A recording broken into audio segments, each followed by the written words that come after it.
Assalamualaikum warahmatullahi wabarakatuh. Alhamdulillah rabbil alamin wassalatu wassalamu ala asrafil anbiya wal mursalin wa ala alihi wa sahbihi ajmain. Jamaah rahimakumullah, disiplin di dalam menaati aturan syariah itu merupakan prinsip pokok juga dalam melaksanakan hukum jinayah. Ini kita perhatikan firman Allah Subhanahu wa taala surat An-Nisa ayat 59. A'udzu billahi minasyaitonir rajim. Ya ayyuhalladzina amanu atiullaha wa atiur rasula wa ulil amri minkum. Fa in tanaza'tum fi syai'in farudduhu ila Allahi war Rasul in kuntum tu'minuna billah wal yaumil akhir dzalika khairu wa ahsanu ta'wila. Ya ayyuhalladzina amanu, wahai orang-orang yang beriman. Kalau ditinjau dari sudut bahasa, ya ayyuha itu terdiri dari beberapa kata. Ada ya, wahai, ayu, siapa saja atau di mana saja. Ha, ingatlah, ya ayyuha itu wahai siapa saja Anda, ingatlah. Alladzina amanu, orang-orang yang beriman. Ati'u, hendaklah atau lakukanlah ketaatan atau tetaplah kalian taat Allah kepada Allah, wa ati'u dan taatlah kalian ar-rasulah kepada Rasul, wa ulil amri dan taatilah ulil amri minkum dari kalanganmu. Fa in tanaza'tum, dan apabila kalian berselisih fi syai'in dalam sesuatu, farudduhu, maka kembalilah ilallah kepada Allah wa Rasul dan kepada Rasul. In kuntum, jika keadaan kalian tu'minuna beriman billahi kepada Allah wal yaumil akhir dan hari akhir. Dzalika khairun wa ahsanu ta'wila. Itulah yang lebih baik, yang lebih utama, yang lebih terpilih. Wa ahsanu ta'wila, dan akan lebih baik pula akibatnya. Ya ayyuhalladzina amanu atiullaha wa atiur rasula wa ulil amri minkum fa in tanaza'tum fi syai'in farudduhu ila Allah war Rasul in kuntum tu'minuna billah wal yaumil akhir dzalika khairu wa ahsanu ta'wila. Tentu saja ada historisnya ayat ini. Diriwayatkan dari Ibnu Abbas, sudah kita kenalkan. Ibnu Abbas itu sahabat Rasul yang lahir tahun 3 sebelum Hijriah dan wafat tahun 34. Kata beliau, Quran surat An-Nisa ayat 59 ini turun bertepatan dengan peristiwa Abdullah bin Hudzaifah bin Qais tatkala mendapat tugas misi jihad dari Rasul Shallallahu Alaihi Wasallam, yaitu memerintah pasukannya untuk terjun ke bara api. Tapi ada anggota yang tidak bersedia karena berbeda pendapat. Maka ayat ini turun memberikan batasan tentang taat pada pemimpin. Jadi taat kepada pemimpin ada batasannya. Kalau berbeda paham, ya kembali kepada perintah Allah dan Rasulnya. Jadi secara historis, jadi jangan sampai pemimpin menyuruh sesuatu yang bisa menghancurkan diri sendiri, dilaksanakan saja, ya tidak demikian.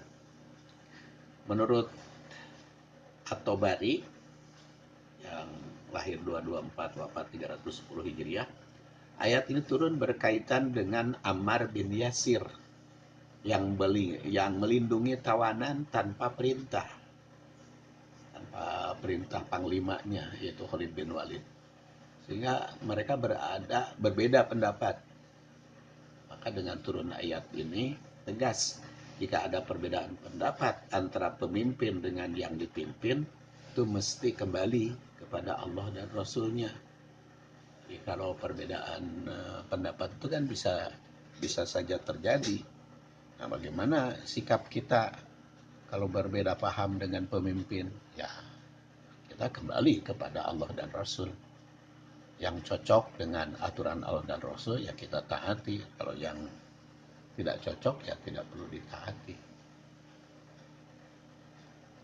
Itu mah sudah merupakan prinsip ya di dalam kehidupan syariah. Kita itu hanya boleh berprinsip taat kepada Allah dan Rasul. Tentu saja ayat ini ada kaitan dengan ayat 58 yang sudah saya bahas pada pertemuan yang lalu. Ayat 58, ma innallaha ya'murukum an tu'adul amanat ila ahliha wa idza hakamtum bainan nas an tahkumu bil adli innallaha ni'ma ya'idukum bih innallaha kana sami'an basira. Jadi setelah Allah Subhanahu wa taala menyeru agar menjaga amanah dan adil, bahwa di dalam menegakkan keadilan dalam peradilan Islam atau dalam kepemimpinan harus amanah dan adil, maka pada ayat ini memerintah untuk menaati perintah Allah dan Rasul serta pemimpin yang beriman. Keterkaitan kedua ayat tersebut memberi isyarat bahwa tanggung jawab pemimpin itu adalah menjaga amanah dan adil, sedangkan tanggung jawab yang dipimpin taat pada perintah yang amanah dan adil tersebut. Kemudian kaitan berikutnya bisa kita lihat juga